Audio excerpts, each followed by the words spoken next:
గౌరవ మాజీ శాసనసభ్యులు సోదరులు శ్రీ ఆల వెంకటేశ్వర రెడ్డి గారు, గౌరవ మాజీ శాసనసభ్యులు సోదరులు శ్రీ జీవన్ రెడ్డి గారు, మేడ్చల్ జిల్లా బీఆర్ఎస్ పార్టీ అధ్యక్షులు శాసన మండలి సభ్యుడు తమ్ముడు మన యువజన విభాగం అధ్యక్షుడు శ్రీ షంబీపూర్ రాజు గారు, మల్కాజ్గిరి పార్లమెంట్ నుంచి మన అభ్యర్థిగా పోటీ చేసిన గౌరవనీయులు శ్రీ రాగిడి లక్ష్మారెడ్డి గారు, గౌరవనీయులు మన రాష్ట్ర స్థాయిలో కార్పొరేషన్ల చైర్మన్లుగా పనిచేసిన సోదరులు పెద్దలు శ్రీ అల్లిపురం వెంకటేశ్వరరెడ్డి గారు, మరొక సోదరుడు శ్రీ సామా వెంకటరెడ్డి గారు, మాజీ కార్పొరేటర్ గారు సోదరి శ్రీమతి బొబ్బ నవతారెడ్డి గారు, మా శ్రీనివాసన్న గారు, అట్లాగే మరి మా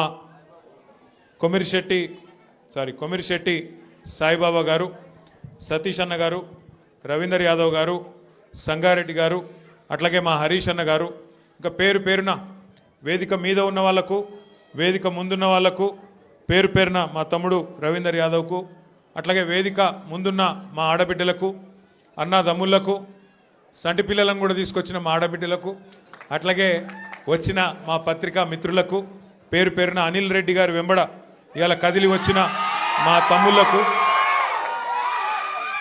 అనిల్ రెడ్డి గారు మరి అన్నా నేను మళ్ళీ తిరిగి కేసీఆర్ గారి నాయకత్వంలో అయితేనే తెలంగాణకు న్యాయం జరుగుతుంది కాబట్టి నేను కలిసి వస్తా, కానీ మీరు మా వాళ్ళందరినీ కలవాలంటే తెలంగాణ భవన్కు రావాలంటే ఒక 1000 మంది వస్తాం, కానీ మీరు ఆల్విన్ కాలనీకి వస్తే ఒక 5-6 వేల మంది వస్తారన్నా, మీరు రావాలి అని అడిగిండు. నేను చెప్పిన ఎక్కువ మందిని కలుసుడే సంతోషం తమ్మి, నేనే వస్తా అని చెప్పిన. పాపం తమ్ముడు అక్కడనే ఒక ఫంక్షన్ హాల్ బుకింగ్ చేసిండు, అన్ని మొత్తం మిమ్మల్ని అందరినీ పిలిచిండు. పిలిస్తే ఇక మీ ఎమ్మెల్యే గారు కేసీఆర్ దయతోని మీ ఆశీర్వాదంతో మీరందరూ ఓట్లేస్తే కారు గుర్తు మీద గెలిచిన ఎమ్మెల్యే ఇవాళ మరి మన పార్టీలకు అనిల్ రెడ్డి వస్తానంటే ఆ ఫంక్షన్ హాల్లోనికి ఫోన్ చేసి బెదిరించిండట. అట్లెట్లు ఇస్తావు, ఏం సంగతి నీకు, నీ సంగతి చూసుకుంటా, మా వెనక వీడున్నాడు వాడున్నాడు అని చెప్పి ఆయన చెప్పిండట. పాపం ఫంక్షన్ హాల్ ఆయన భయపడి ఆయన వెనకకు పోయిండు. దాంతో అనిల్ని ఇంకా చాలా ఇబ్బంది పెట్టిండ్రు, ఇంకా చాలా బెదిరించే ప్రయత్నం కూడా చేసినారు. కానీ సతీష్ను కూడా, మన ఎర్రబెల్లి సతీష్ని కూడా ఇబ్బంది పెట్టినారు, ఇబ్బంది పెట్టే ప్రయత్నం చేస్తూనే ఉన్నారు. కానీ ఇవాళ మొక్కవోని ధైర్యంతో వేలాదిగా మా ఆడబిడ్డలను అన్నదమ్ములను తీసుకొని పార్టీలోకి విచ్చేస్తున్న మీకు మళ్ళొక్కసారి తిరిగి హృదయపూర్వకంగా స్వాగతం సుస్వాగతం తెలియజేస్తూ, ఒకటి మాత్రం పక్కా, 2 ఏళ్ళు అయిపోయింది ప్రభుత్వం వచ్చి, మీరు చూస్తున్నారు ఏం జరిగిందయ్యా. కాంగ్రెస్ ప్రభుత్వం మార్పు మార్పు మార్పు అని చెప్పి ఊదరగొట్టి ప్రజలకు హామీలిచ్చి అధికారంలోకి వచ్చి 2 ఏళ్ళు అయ్యి ఏం జరిగింది ఏం ఒరిగింది అంటే 3 జరుగుతున్నాయి. కూల్చివేతలు, పేల్చివేతలు, ఎగవేతలు. గంతే. ఈ ప్రభుత్వం ఏందా అంటే కట్టే కొట్టే తెచ్చే అని చెప్పినట్టు కూల్చివేతలు, పేల్చివేతలు, ఎగవేతలు. కూల్చివేతలు హైడ్రాన్ పెట్టి పేదోళ్ళ ఇల్లు కూలగొట్టుడు, మొత్తం ఆల్విన్ కాలనీకి వెళ్ళి మొదలు పెడితే అన్ని బస్సులలో ఇల్లు కూలగొట్టుడు తప్ప ఒక్క హైదరాబాద్లో ఒక్క ఇటుక పెట్టింది లేదు, ఒక ఇల్లు కట్టింది లేదు. ఇందిరమ్మ పేరు చెప్పుకొని బతుకుడు తప్ప ఒక్కటంటే ఒక్కటి మంచి పని మాత్రం గరీబోళ్లకు చేసింది లేదు ఈ ప్రభుత్వం వచ్చినాక. రెండోది పేల్చివేతలు. ఈ లంగలే ఈ కాంగ్రెస్ వాళ్ళే ఆ కాళేశ్వరంలో ఉన్న మేడిగడ్డ బ్యారేజ్ని వీళ్ళే వెలిచిండ్రు. తర్వాత ఇప్పుడు మన చెక్ డ్యాములు వెలుస్తున్నారు. ఒకటి కాదు 2-3 వెలిచిండ్రు ఇప్పటికే. కేసీఆర్ గారేమో కడితే ఈ దరిద్రులు వచ్చిన తర్వాత పేల్చి పారేస్తున్నారు చెక్ డ్యాములు. ఇక మా వెంకటేశ్వర రెడ్డి గారు ఇక్కడ ఉన్నాడు, ఆయన ఒక్క కాన్స్టిట్యున్సీలనే కేసీఆర్ గారు దేవరకద్ర, మహబూబ్ నగర్, వెనుకబడ్డ నియోజకవర్గం అని చెప్పి పెద్ద ఎత్తున అక్కడ ఒకటే కాన్స్టిట్యున్సీలో దగ్గర 10-20 చెక్ డ్యాములు, 36 చెక్ డ్యాములు కట్టించిండు. వీళ్ళ ముఖాలకు కాంగ్రెస్ వాళ్ళు వచ్చినాక ఒక చెరువు కట్టింది లేదు, ఒక చెక్ డ్యామ్ కట్టింది లేదు, ఒక ఇటుక పెట్టింది లేదు. కానీ ఉన్న చెక్ డ్యామ్లను ఇవాళ బాంబులు పెట్టి పేల్చేస్తున్నారు. ఎందుకంటే కాంగ్రెస్ వాళ్ళకు ఇసుక తోడుకొని కష్టమవుతుందంట, ఇసుక తోడుకొని దొంగతనంగా అమ్ముకునేందుకు కష్టమవుతుందంట. నీళ్ళు ఆగితే ఇసుక తీయరాదు కదా, అందుకే నీళ్ళు ఆగకుండా చేసి చెక్ డ్యాములు పేల్చేసి ఇసుక తవ్వుకొని దొంగతనంగా అమ్ముకొని మరి ఢిల్లీకి కప్పం కట్టాలి కదా, ఆ పని చేస్తున్నారు. అందుకే మేము అంటున్నాం, ఎగవేతలు, కూల్చివేతలు, పేల్చివేతలు తప్ప ఈ 2 ఏళ్లలో సాధించిందేం లేదు. ఇక ఎగవేతల గురించి అయితే నేను చెప్పాల్సిన అవసరం లేదు. ఆయన పేరు మార్చుకోవాలా, యనుమల రేవంత్ రెడ్డి కాదు, ఎగవేతల రేవంత్ రెడ్డి. ఎందుకంటే మీరు చూడండి ఏమేం మాటలు చెప్పిండు, పెద్ద పెద్ద డైలాగులు కొట్టిండు. కేసీఆర్ గారు ₹1,00,000 ఇస్తున్నాడు లగ్గం చేసుకుంటే, కళ్యాణ లక్ష్మి షాదీ ముబారక్ అని నేను తులం బంగారం ఇస్తా అన్నాడు. సోనియా గాంధీ మీద ఒట్టన్నాడు, అట్లే ఆడపిల్లలకు నెలకు 2,500 ఇస్తా అన్నాడు. ప్రియాంక గాంధీ మీద ఒట్టన్నాడు. మరి అయినాయా వాళ్ళకని వచ్చినాయా? 2,500 తులం బంగారం వచ్చిందా? ముసలోళ్ళని ముంచిండు. 2,000 పెన్షన్ను 4,000 చేస్తా అని మాట్లాడిండు. వచ్చినాయా? ఇవేవి కాలేదంట. కానీ ఇప్పుడు 1,00,000 మంది ఆడోళ్ళని కోటీశ్వర్లు ఎత్తారట ఈ మొగోడు. ఏది ఒక్కరినిద్దరిని కాదు, తెలంగాణలో ఉన్న 2 కోట్ల మంది ఆడపిల్లలు ఉంటే అందులో 1,00,000 మందిని కోటీశ్వర్లు చేసేదాకా ఇడిచిపెట్టాడట. ఎట్లుంది ఇదంటే అదేమంటారు చూడు, కూట్లే రాయి తీయలేనాడు ఎట్లా రాయి దిగిస్తాను బయలుదేరినట. నెలకు 2,500 ఇయనికి ముఖం లేదు. కానీ నేను మొత్తం 1,00,000 మంది ఆడపిల్లల్ని కోటీశ్వర్లను చేస్తా అంటుండు. 1,00,000 మందిని కోటీశ్వర్లు చేయాలంటే నాకు కొద్దిగా లెక్కలు చక్కగా రావు. 1,00,000 మందిని కోటీశ్వర్లు చేయాలంటే ఎన్ని కోట్లు కావాలి తల్లి? 1,00,000 కోట్లు కావాలి. మరి మన బడ్జెట్ ఎంత? 3,00,000 కోట్లు. ఎన్ని రోజులు కావాలి మరి? మీరు నేను బతుకుంటామా? 1,00,000 మంది కోటీశ్వర్లు కావాలంటే గింత లంగ మాటలు, గింత దొంగ మాటలు, పెద్ద పెద్ద గొంతేసుకొని వడుతున్నాడు. నిన్న మొన్న మీరు చూసిండ్రు. నాకు నిజంగా ఒకటి అర్థం కావట్లేదు. ఇప్పుడు ఎవరన్నా నువ్వు ఎక్కడికి వెళ్ళి వచ్చినావు, అసలు నువ్వు ఎక్కడికి వెళ్ళి మొదలైంది నీ ప్రయాణం? రోడ్ల మీద అయినా పెయింటింగ్లు వేసుకుంటుండే పాపం రేవంత్ రెడ్డి గారు. మంచిదే, తప్పేం లేదు. చిన్న స్థాయికి వెళ్ళి పెద్ద స్థాయికి ఎవరైనా రావాల జీవితంలో, తప్పు లేదు. కానీ మంచి పనులు చేసి రావాలి. లంగ పనులు చేసి, దొంగ పనులు చేసి, బ్యాగులు మోసి, సంచులు మోసి, దొరికిపోయి జైలుకు పోయి మళ్ళీ అదేదో పెద్ద గొప్ప విషయం అన్నట్టు మళ్ళీ దానికి పోజులు కొట్టుకుంటా. సరే నీ కిస్మత్ బాగుంది, పేమెంట్ కోటాల ఢిల్లీలో పైసలు ఇచ్చినావు, ముఖ్యమంత్రి పదవి తెచ్చుకున్నావు, అందరికి ఎరికేది. ఇప్పుడు కూడా నెలకు ఢిల్లీ పైసలు పంపుకుంటా పదవి కాపాడుకుంటున్నావు. సంతోషం, నువ్వు కాపాడుకో. కానీ ఆ పదవిలోకి వచ్చినోనికి సంతోషం ఉండాలి. కానీ ఏడిపోయిందిరా నాయన. రోజు మీరు చూడు, టీవీ పెడితే చాలు తిట్ల పురాణం తప్ప ఏముండదు. మీరు గట్టిగా అడిగిర్రు అనుకో, ఏమాయిరా భయ్ 2,500 ఏడు ఉన్నాయని చెప్పి మీరు అడిగిరాక ఆడపిల్లలు పోయి మీ గుడ్లు వీకి గోటీలు ఆడుతా అంటాడు. వీడెక్కడ ముఖ్యమంత్రి? ముసలోళ్ళు పోయి ఏమాయిరా భయ్ మరి 2,000 పెన్షన్ 4,000 చెప్తాను, 100 రోజులు లాంటివి నరక్తివి, ఏడవన్నావు తమ్మి అంటే నీ పేగులు తీసి మెడలు వేసుకుంటా అంటాడు. అట్లాగే మన విద్యార్థులు పోయి ఏమయ్యా మరి 2 లక్షల ఉద్యోగాలన్నావు, ఏం సంగతి అంటే నీ లాగుల తొండలు ఇడిచిపెడతా. వీడేం ముఖ్యమంత్రి, వీందేం భాష, నాకు అర్థమే కాదు. అరే 2 ఏళ్ళకి వెళ్ళి ఏం చేసినవారు అయ్యా నువ్వు అంటే, లాగుల తొండలు ఇడుస్తా, మెడల బేగులేసుకుంటా, గుడ్లు వీకి గోటీలాడతా, నీ అమ్మ నీ అయ్యా గిదా భాష. మాకు రాదా భాష? మాట్లాడమంటావా? హైదరాబాద్లో పెరిగినోని నేను. మాట్లాడమంటే ఉర్దూలా, హిందీలా, తెలుగులా, ఇంగ్లీష్లా పొల్లు తిట్టే తెలివి నాకు కూడా ఉంది. మాకు కూడా వస్తుంది భాష. హైదరాబాద్ గల్లీలలో పెరిగిన నేను. నువ్వేడో ఊరికెళ్ళి వచ్చినావు. సరే రా, పర్వాలేదు, నీ అదృష్టం బాగుంది, ముఖ్యమంత్రి అయినావు, చేయి. రోజు ఏడుచుడు ఎందుకు? మేము ప్రతిపక్షంలో ఉన్నాం, నువ్వు అధికారంలో ఉన్నావు.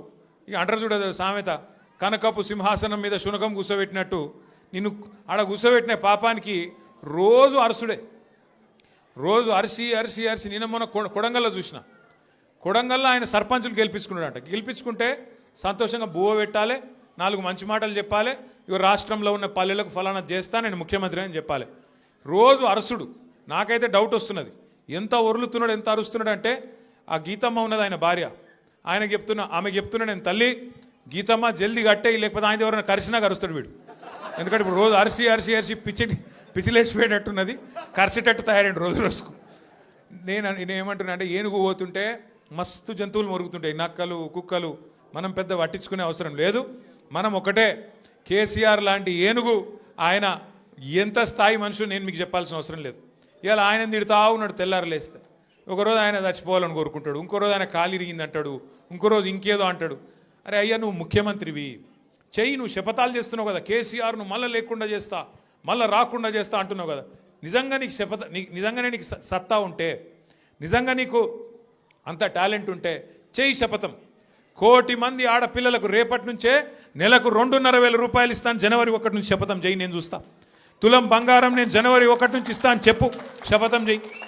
చెప్పు 4,000 పెన్షన్ సంక్రాంతికి వెళ్ళి ఇస్తా, 2 ఏళ్ళకి వెళ్ళి తప్పించుక తిరిగిన దొంగను నేను, కానీ ఇప్పుడు ఇస్తా సంక్రాంతికి వెళ్ళని చెప్పు దమ్ముంటే. గా శపథాలు చేయి. వీటితో ఏమవుతుంది? నీ ఉపన్యాసాలు, ఊకదంపు డైలాగులు ఏమొచ్చేది ఉన్నది వాటితోని? నోటి తీట తిరుగుతుంది తప్ప ఏం రాదు. మాకు రాదా తిట్టనికి, మాకు కూడా వస్తుంది.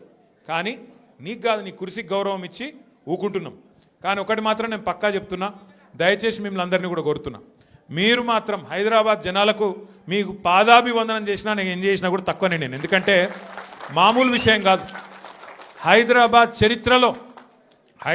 చరిత్రలో ఎన్నడూ వరుసగా 2 సార్లు, ఒక్కసారి కాదు, కార్పొరేషన్ ఎన్నికల్లో ఎవ్వలతో సంబంధం లేకుండా డైరెక్ట్గా టీఆర్ఎస్ పార్టీని, బీఆర్ఎస్ పార్టీని మీరు గుండెల్లో పెట్టుకొని గెలిపించి మమ్మల్ని మళ్ళీ కార్పొరేషన్ 2సారి కూడా మా చేతిలో పెట్టింది.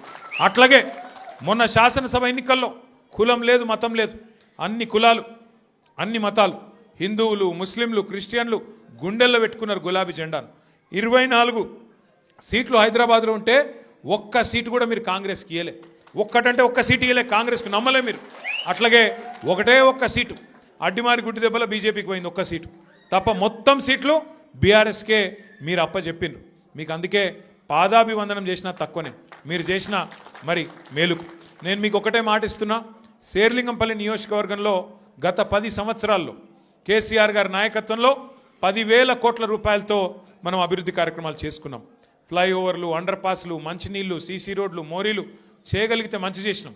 1,00,000 డబుల్ బెడ్రూమ్ ఇల్లు కట్టిన మొత్తం హైదరాబాద్ కలిపి, అందులో శేర్లింగంపల్లికి కూడా ఒక 4,000 వచ్చినాయి. సరే పిండి కొద్ది రొట్టె ఇంకా కూడా చేయాలని ఉండే, ఈసారి చేద్దాం ఇంకా అన్న ఒక ఆరాటం ఉండే.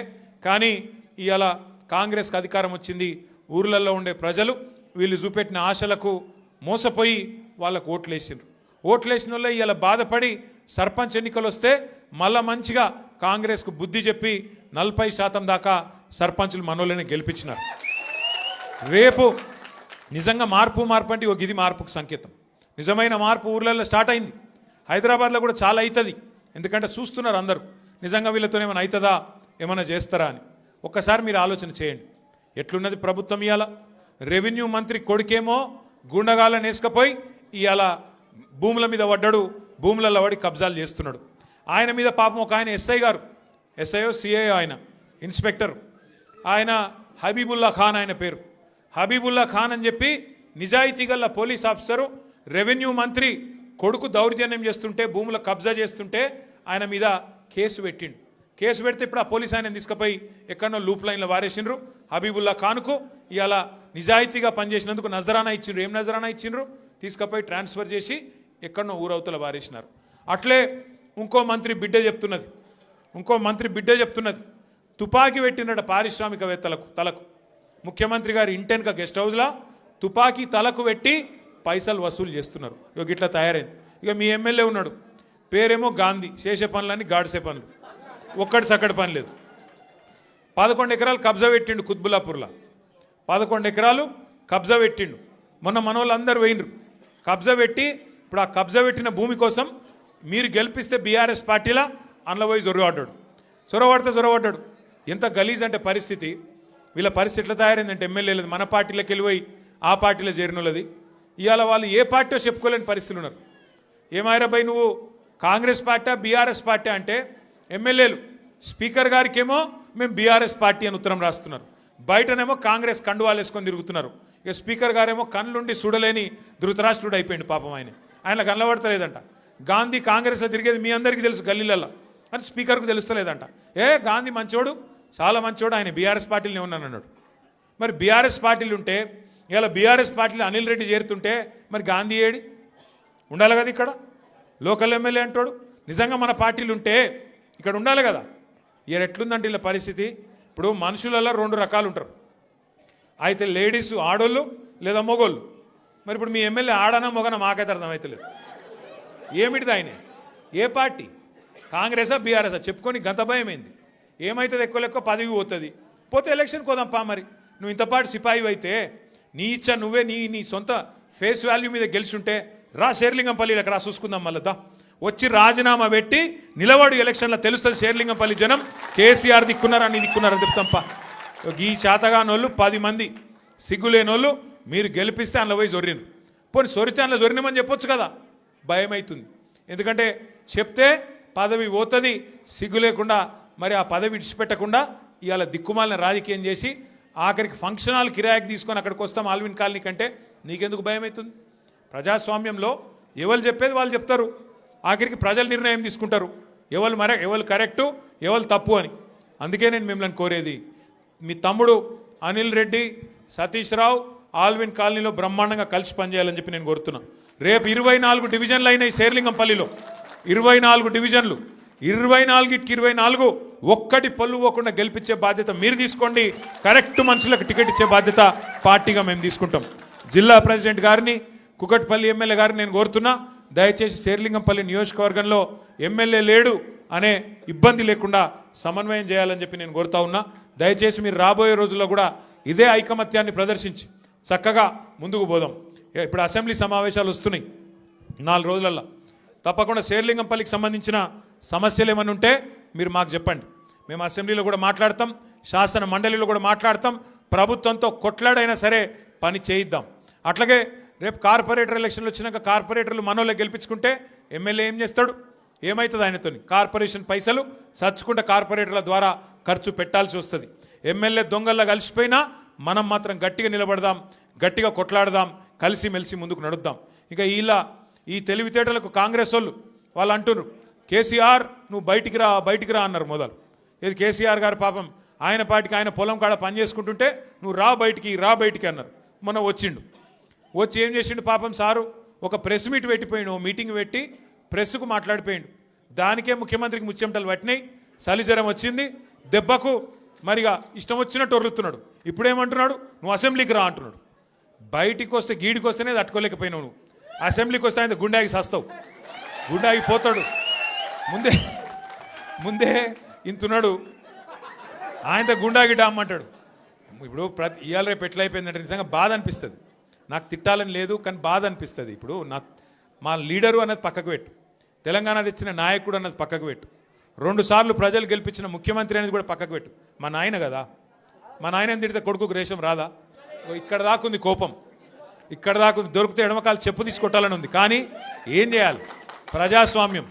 ఎకతక్క మాట్లాడితే మళ్ళీ ఏమంటారు, అగో వీనికి అహంకారం ఉంది రాబోయ్ అంటారు. అహంకారం నాదా ఆయనదా? నేను గుంటూరులో చదువుకున్నా అంటాడు.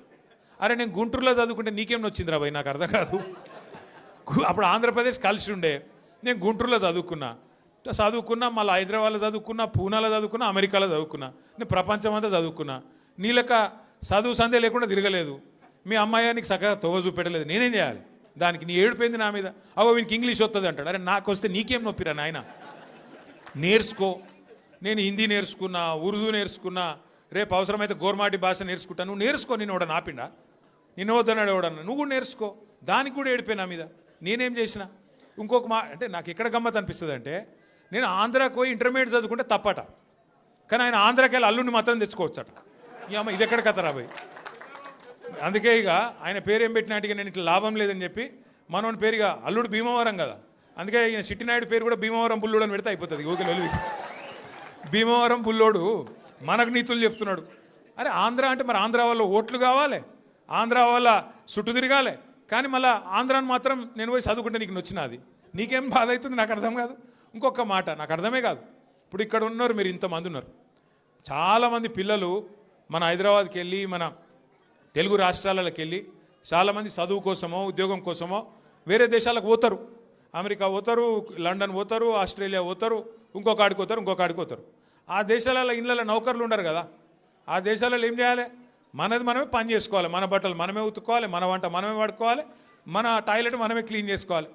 ఈ పిచ్చోనికా ఏం తెలియదు, చదువుకున్న బాబాతేనేమో తెలుస్తుండే.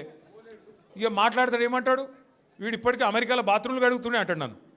అరే అమెరికాలో నా బాత్రూమ్ నేను కడుక్కున్నా, నీకేం వచ్చింది రాబాయ్, నాకు అర్థం కాదు. అమెరికాలో ఎవరిది వాళ్ళు చూసుకుంటారు, పని చేసుకుంటే కూడా తప్పేనా? ఎవరి ఇళ్ళలో వాళ్ళు బాసాన్లు తోముకుంటే తప్ప, ఎవరి ఇళ్ళలో వాళ్ళు బట్టలు ఉతుకుంటే తప్ప? అంటే మరి మా ఆడపిల్లలు మీరందరూ ఉన్నారు, ఇంటి పని అంతా మీరే చేస్తారు, మరి ఇంటి పని మొత్తం మీరు చేస్తారు తప్ప అది? అట్లా మేము కూడా చదువుకున్నప్పుడు అమెరికాలో ఇంట్లో ఎవడుంటాడు మరి? ఎవరి పనాలు చేసుకోవాలి, ఎవరి గిన్నెలాలు దోముకోవాలి, ఎవరి బట్టలాలు ఉతుక్కోవాలి, ఎవరి టాయిలెటాలు క్లీన్ చేసుకోవాలి, తప్పేమున్నది అలా? దాన్ని పట్టుకొని టాయిలెట్లు క్లీన్ చేసేటోడు నీ లెక్క సంచులు మోయలే, నీ లెక్క దొంగ పనులు అయితే నేను చేయలే. ఇంకొక మాట ఏమంటాడు, నేనట మా అయ్య పేరు చెప్పుకొని బతుకుతున్నా అంట. అవు మా అయ్య గొప్పోడు, మా అయ్య తెలంగాణ తెచ్చిన మొగోడు మునగాడు, బరాబర్ చెప్పుకుంటా,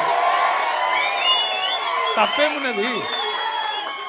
మా అయ్య పేరు నేను కాకపోతే ఎవడు చెప్పుకుంటాడు, నాకు అర్థం కాదు. మా అయ్య మొగోడు మొనగాడు తెలంగాణ తెచ్చినోడు బరాబర్ చెప్తా. మరి నేనేమంటున్నా, నువ్వు సకట్ పనులు చేస్తే నీ పిల్లలు కూడా నీ పేరు చెప్పుకుంటారు. నువ్వు లుచ్చ పనులు చేసినావు అనుకో, నీ మన్మడు కూడా నీ పేరు చెప్పుడే గాలంగా మన్మని అని చెప్పుకోడు. మంచి పనులు చేయి నీ పేరు కూడా చెప్పుకుంటారు. నీలాగా దొంగలకు సద్దులు కట్టుడు, బ్యాగులు మోసుడు, వాళ్ళ సంకల్ నాకుడు, ఢిల్లీకి పేమెంట్ కోటాలో పైసలు చంచుడు, గవి మాతో కావు. కొట్లాడతాం, మొగాళ్ళలాగా కొట్లాడతాం, మునగాళ్ళలాగానే బతుకుతాం, తెలంగాణ పౌరుషంతో బతుకుతాం. నీలాగా బతుకం, ఢిల్లీకి గులాములక్క మాత్రం బతుకం. ఢిల్లీకి సంచులు మోసుకుంటా, ఢిల్లీలో పోయి బీజేపీలతో రాసుకొని పోసుకొని తిరుక్కుంటా, జడ్జీల కాళ్ళు పట్టుకుంటా, అయ్యో నన్ను కేసుల లోపల నుక్కకుర్రి అని చెప్పి డైవులు కొట్టుకుంటా గా బతుకు అవసరం లేదు. బతికిన నాళ్ళు దర్జాగా బతుకుతాం, చచ్చినప్పుడు కూడా రాయలుగా చచ్చిపోతాం. అంతేగాని ఇట్లా చిల్లర పనులు చేయం. మీకు దయచేసి నేను ఒకటే కోరుతున్నా, ఆయన మళ్ళా అంటుండు కేసీఆర్ నట ముఖ్యమంత్రి కానియాడంట. నేను కూడా మీ అందరికి ఒకటే చెప్తున్నా, మీ అందరి దయ ఉంటే, మీ అందరి ఆశీర్వాదం ఉంటే ఖచ్చితంగా కేసీఆర్ సంగతి ఇడిచిపెట్టు, నిన్ను కొడంగల్లో కూడా మళ్ళీ గెలవనీయకుండా చేసే బాధ్యత మాది. నిన్ను కొడంగల్లో మళ్ళీ గెలవనీయకుండా మళ్ళీ అసెంబ్లీకి రానియకుండా చేసే బాధ్యత పార్టీగా మేమందరం, ప్రజలుగా మేమందరం తీసుకుంటాం. నువ్వు మాట్లాడే మాటలు, చేసే రోత పనులు, వాటికి ఇలా ప్రజలు అసహించుకుంటున్నారు, నోట్లో ఉంచుతున్నారు. ఏం మాటలే అవి, ముఖ్యమంత్రి టీవీ పెడితే పిల్లలు ఖరాబ్ అయ్యేటట్టున్నారు నీ భాష ఇంటే అని చెప్పి మొత్తం టీవీలు బంద్ చేస్తున్నారు. గసంటి పరిస్థితి వచ్చింది. ఏం అడిగిండు కేసీఆర్ గారు మొన్న? ఏమయ్యా పాలమూరు ప్రాజెక్ట్ని ఎందుకు పండబెట్టినావని అడిగిండు. ఏమైందయ్యా, 8 నెలలు అయింది, డీటెయిల్డ్ ప్రాజెక్ట్ రిపోర్ట్ కేంద్ర ప్రభుత్వం నరేంద్ర మోడీ వెనుకకు పంపిండు, నీకు సిగ్గులేదా ముఖ్యమంత్రి? అది వెంటనే మళ్ళా పంపి 90% పనులు పూర్తయిన ప్రాజెక్టు ఇంకొక 10 పైసలు పెడితే అయిపోతుంది చేసి మరి ఆ పాలమూరుకు నీళ్ళు అన్నాడు. తప్ప కేసీఆర్ గారు అన్నది? దానికి సమాధానం చెప్పే తెలివి లేదు, పిచ్చి మొరుగుడు మొరుగుతూ ఉన్నాడు. అట్లాగే కేసీఆర్ గారు ఏమన్నారు?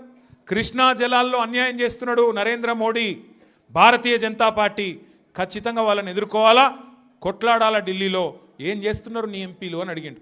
బీజేపీ ఎంపీలను అన్నాడు, కాంగ్రెస్ ఎంపీలను అడిగిండు. దాంతో ఇలా వాళ్ళకి సమాధానం చెప్పే తెలివి లేక ఇలా నోటికి వచ్చినట్టు మాట్లాడుతున్నారు. ఇంకొక మాట ఏమన్నాడు కేసీఆర్ గారు? ప్రజలను నువ్వు మోసం చేసినావు, 6 గ్యారంటీలు అన్నావు, నెలకు 4,000 పెన్షన్ అన్నావు, తులం బంగారం అన్నావు, ఆడపిల్లలకు నెలకు 2,500 ఇస్తా అన్నావు, అన్ని 100 రోజుల్లో ఇస్తా అన్నావు, ఎప్పుడు ఇస్తావు? 2 ఏళ్ళు అయింది కదా అన్నాడు. తప్ప కేసీఆర్ గారు ప్రధాన ప్రతిపక్ష నాయకుడిగా ప్రజల తరపున ప్రశ్నించుడు తప్ప? ఇవన్నీ అడిగితే ఆయనకు బూతులు వస్తున్నాయి, కోపం వస్తున్నది. ఆయన రియల్ ఎస్టేట్ వ్యాపారానికి, ఆయన భూముల కుంభకోణానికి, ఫ్యూచర్ సిటీ పేరు మీద చేస్తున్న డ్రామాకు కేసీఆర్ గారు బలమైన వాదనతోని ప్రజలను మళ్ళొక్కసారి లేపి బయటికి తీసుకొస్తే ఆగమైతుంది బతుకని చెప్పి ఇష్టం వచ్చిన తిట్లు తిడుతున్నావు. మనం పట్టించుకునే అవసరం లేదు. మనం స్పష్టంగా ఒకటే పని చేసుకుంటూ పోదాం. ఎన్నిక ఏదైనా, రేపు కార్పొరేషన్ ఎన్నిక వస్తుంది, హైదరాబాద్ను 3 ముక్కలు చేస్తారట. హైదరాబాద్ కార్పొరేషన్ 3 ముక్కలు చేస్తారట, చేసి 3 కార్పొరేషన్లు చేస్తారట. ఎన్ని కార్పొరేషన్లు చేసినా ప్రజలైతే గాలే కదా, ఓట్లు వేసేది మీరే కదా. మీ అందరికీ ఎవరు మంచో ఎవరు చెడో మీకు తెలుసు. అందుకే 24 డివిజన్లు అవుతున్నాయి శేర్లింగంపల్లి నియోజకవర్గంలో. అది ఏ కార్పొరేషన్లకు పోయినా గెలిపించే బాధ్యత మీరు తీసుకోండి. గట్టిగా కష్టపడదాం. ఈ ఒక్క సంవత్సరం 2026 ఒక్కటి గట్టిగా కష్టపడితే ఇక 27లో దాదాపుగా ఎలక్షన్ వాతావరణం రాని వస్తుంది. 3 ఏళ్ళు పూర్తయిపోయినాయి అంటే ఎలక్షన్ వాతావరణం, అసెంబ్లీ ఎలక్షన్ వస్తుంది. మళ్ళీ తిరిగి కేసీఆర్ సార్ను మళ్ళీ తిరిగి తెలంగాణ రాష్ట్రానికి ముఖ్యమంత్రిగా చేసుకునే టైము తొందరలో వస్తుంది. కాబట్టి దయచేసి ఇంతకంటే ఎక్కువ నేను చెప్పను. మీరు చాలా దూరం నుంచి కష్టపడి, నేనే అక్కడికి రావాల్సి ఉండే, फिर भी आप इतना दूर आए. हमारे बहनों से भी मैं शुक्रिया अदा करना चाहता हूँ. आप इतने दूर आए, आप इतने लोग आए और छोटे छोटे बच्चों को भी साथ लेके आए. मैं आपका तहे दिल से शुक्रिया अदा करता हूँ, आपका शुक्रगुजार हूँ. और మా ఆడబిడ్డలందరూ కూడా మరి అంత దూరం కించి వచ్చినందుకు థ్యాంక్ యూ. మళ్ళొక్కసారి మీకు నేను చేసే విజ్ఞప్తి, ఎన్నిక ఏదైనా గుర్తు కారు సారు, ఈ రెండు మళ్ళొక పూట ఎప్పుడో ఒక రోజు మళ్ళీ రమ్మంటుండే ఆల్విన్ కాలనీకి. ఈసారి చెప్పి పర్మిషన్ తీసుకొని కాదు, ఉత్తగానే వస్తా. అప్పుడు అందరం కలుసుకుందాం. జై తెలంగాణ.